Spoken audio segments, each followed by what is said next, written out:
I've chosen 5 incredible books which will help you master every aspect in your life, starting from dating to finances to psychology to building a body to building a purpose, etc. etc. I believe these are the exact topics that every young dude like you should spend his time researching and improving. Because when I look back when I was 16, 18, 17, 19, 21, there are many things that I simply didn't know. Many things that our school system didn't teach us. Our education system is very old. We're not gonna get this type of knowledge from university or school or parents. Even though those systems or people might wish us the best, they simply do not have enough knowledge or perspective to teach us about the things that I'm going to talk about in this video. I'll write down some takeaways that I took for myself just for your reference if you are ever interested in reading those.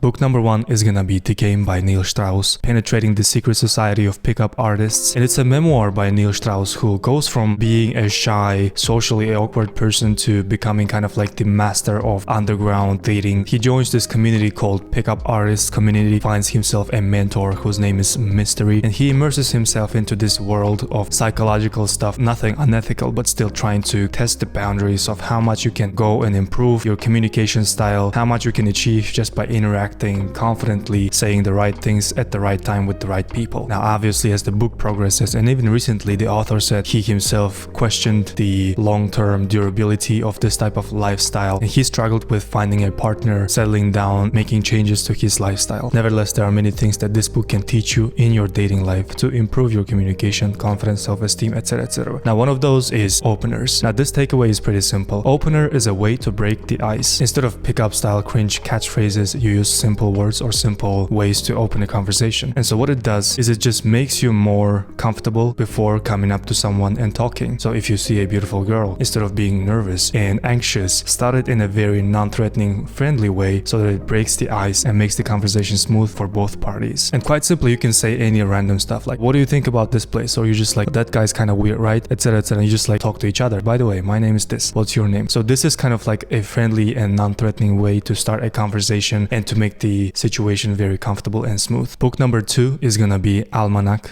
of Naval Ravikant. This book is more like a modern version of Rich Dad Poor Dad or Think and Grow Rich, because if you read those books, they're a bit outdated for our times. They don't really mention any internet, they don't mention social media or modern interactions that we have, and this book Almanack is probably perfect for our times to help you understand that there's a way to acquire wealth and be happy by using some tools that we have. It teaches you how to achieve financial independence without sacrificing your time. It emphasizes building leverage using technology like different social media platforms. And so even when you sleep, you can earn money. Even when you're out on a vacation. This is something I believe every single one of us has to make a research on. We have to work on this. We have to try to build upon this type of ideas, because the truth is a lot of people just don't know about this type of things. They think that getting the best type of job, going to the best uni, this type of things are gonna make you independent and free. But truth be told, a lot of the people who are up there, CEOs of companies or top tier managers, I look at them and I don't really think, wow, that person has the life that I want. People who supposedly should be my role models according to some system, according to university, according to the world. I look at them and I see, yo, you work that hard, you earn this much money, and still you look that miserable. You don't have enough time, you have so much work on your plate. And it's not about avoiding work, it's more about influential work which you are fulfilled or proud about. And so what we all have to do is to find ways to build leverage. Put yourself into a position of power and influence, because if you trade your time for money, there's only so much time that you can spare. There's only so much time that you have left in this world. But if you have leverage, if you can use some social media platforms to reach out to many people, that's when you have found ways to leverage yourself. Book number 3 is gonna be The Way of the Superior Man. Live with purpose and direction. One of the central ideas of this book is for every single man to live with a sense of purpose and mission. You were put on this earth to do something great. Doesn't have to be changing the world dramatically, coming up with some scientific experiment, whatever. Doesn't have to be anything huge or global. It can be something as little as helping out your community or helping out someone and making someone else happy. Obviously, do not limit yourself, but still, that has to be your goal, purpose, and mission. The author David Data emphasizes that every single man has to find something which can challenge you to become your best self, instead of distracting yourself with cheap pleasures, entertainment, watching stuff, playing stuff, consuming stuff, drinking and smoking stuff.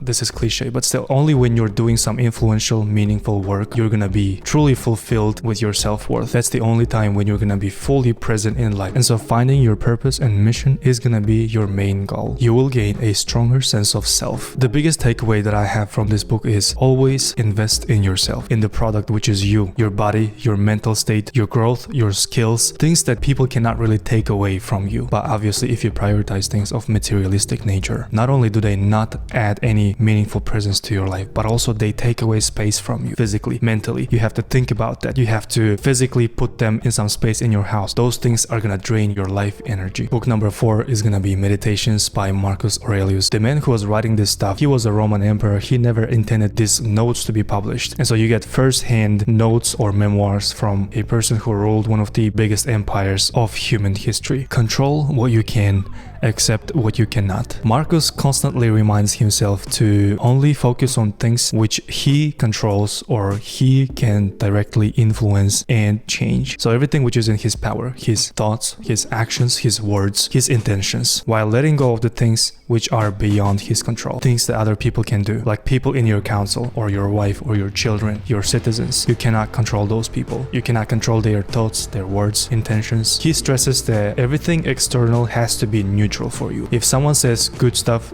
good, it is what it is, it's neutral. If someone criticizes you, neutral, whatever. I cannot control those things. I'm not gonna spare one single minute or one single thought for that. So it's not really what it is, it's what we think of it. So in a way, everything is a perspective. If you think it's good, it's good. If you think it's bad, it's bad. It depends on you. So whenever we face difficult situations, we should always ask this question: is this in my control? Can I do something about it? If I cannot, I should let it go. And book number 5 is gonna be Men's Search for Meaning. This book was written by a person called Viktor Frankl. He was taken to a concentration camp during World War II, and so he was placed there by Nazis. He kind of recalls his thoughts about the way things happened there, the way they suffered, atrocities that they went through. I remember vividly reading this paragraph about their diet or their nutrition. And so what they would eat is a soup, which is just like a water with broth, and maybe one loaf of bread, which is 100 grams, 150 grams. They would endure physical pain, back pain, horrible circumstances, and many other terrible things that you can find in this book. But one of the central ideas of the book is that even in the most unimaginable suffering, we can find meaning. He says that suffering in a way is a part of life. It's something that we cannot escape. And so by finding purpose in the face of hardship, by finding purpose in the time of difficulty, we can maintain our dignity and humanity. We can have hope and look forward to something. As an example, he describes moments where he and other prisoners, they faced extreme suffering, like outside working, cold, freezing, they were underfed, not dressed well enough for the weather. And in those times of difficulty, he recalls that he would think about his wife. He visualized her smile and felt a deep sense of love and connection. This is how he found strength and hope in those times.